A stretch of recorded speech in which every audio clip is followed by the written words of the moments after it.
Kejadian pasal 50. Lalu Yusuf merebahkan dirinya, mendekap muka ayahnya serta menangis dan mencium dia. Dan Yusuf memerintahkan kepada tabib-tabib, yaitu hamba-hambanya, untuk merempah-rempahi mayat ayahnya.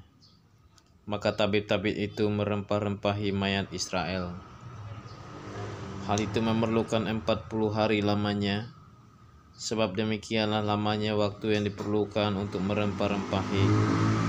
Dan orang Mesir menangisi dia 70 hari lamanya. Setelah lewat hari-hari penangisan itu, berkatalah Yusuf kepada seisi istana Fir'aun, "Jika kiranya aku mendapat kasihmu, katakanlah kepada Fir'aun bahwa ayahku telah menyuruh aku bersumpah, katanya, tidak lama lagi aku akan mati dalam kuburku yang telah kugali di tanah Kanaan. Disitulah kau kuburkan aku. Oleh sebab itu, izinkanlah aku pergi ke sana, supaya aku menguburkan ayahku. Kemudian aku akan kembali." Lalu berkatalah Fir'aun, "Pergilah ke sana dan kuburkanlah ayahmu itu, seperti yang telah disuruhnya engkau bersumpah." Lalu berjalanlah Yusuf ke sana untuk menguburkan ayahnya. Dan bersama-sama dengan dia berjalanlah semua pegawai Fir'aun, para tua-tua dari istananya, dan semua tua-tua dari tanah Mesir, serta seisi rumah Yusuf juga. Saudara-saudaranya dan seisi rumah ayahnya, hanya anak-anaknya serta kambing domba dan lembu sapinya ditinggalkan mereka di tanah Goshen. Baik kereta maupun orang-orang berkuda turut pergi ke sana bersama-sama dengan dia, sehingga iring-iringan itu sangat besar.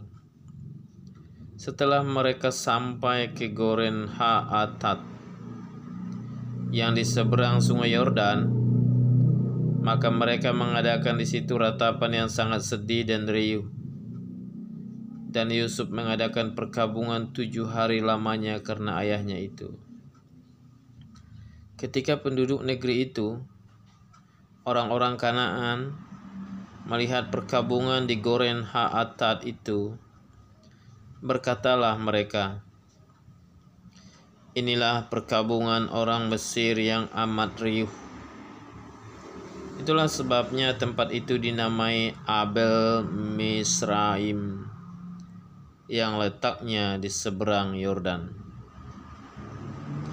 Anak-anak Yakub melakukan kepadanya seperti yang dipesankannya kepada mereka. Anak-anaknya mengangkut dia ke tanah Kanaan, dan mereka menguburkan dia dalam gua di ladang Makfela yang telah dibeli Abraham dari Efron orang Het itu, untuk menjadi kuburan milik, yaitu ladang yang di sebelah timur Mamre. Setelah ayahnya dikuburkan, pulanglah Yusuf ke Mesir, dia dan saudara-saudaranya dan semua orang yang turut pergi ke sana bersama-sama dengan dia untuk menguburkan ayahnya itu. Yusuf menghiburkan hati saudara-saudaranya. Ketika saudara-saudara Yusuf melihat bahwa ayah mereka telah mati, berkatalah mereka, "Boleh jadi Yusuf akan mendendam kita dan membalaskan sepenuhnya kepada kita segala kejahatan yang telah kita lakukan kepadanya." Sebab itu mereka menyuruh menyampaikan pesan ini kepada Yusuf. "Sebelum ayahmu mati, ia telah berpesan, beginilah harus kamu katakan kepada Yusuf, ampunilah kiranya kesalahan saudara-saudaramu dan dosa mereka, sebab mereka telah berbuat jahat kepadamu. Maka sekarang ampunilah kiranya kesalahan yang dibuat hamba-hamba Allah ayahmu." Lalu menangislah Yusuf ketika orang berkata demikian kepadanya. Juga saudara-saudaranya datang sendiri dan sujud di depannya serta berkata, "Kami datang untuk menjadi budakmu." Tetapi Yusuf berkata kepada mereka, "Janganlah takut.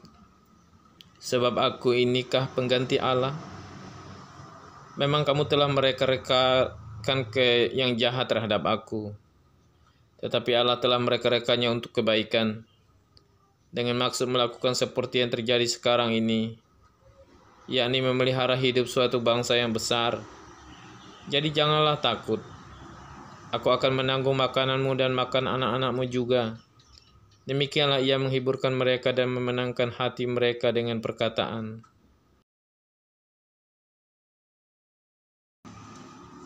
Yusuf meninggal.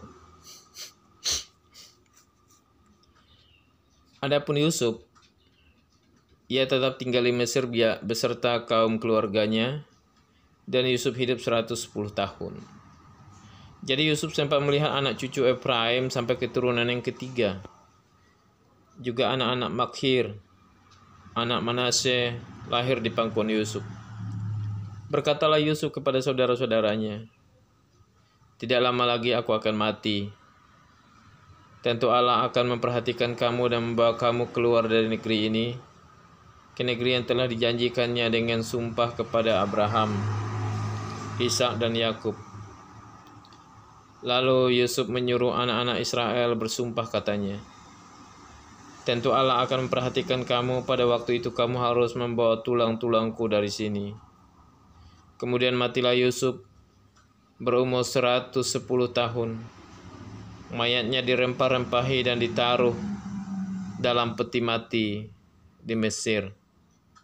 Demikian firman Tuhan.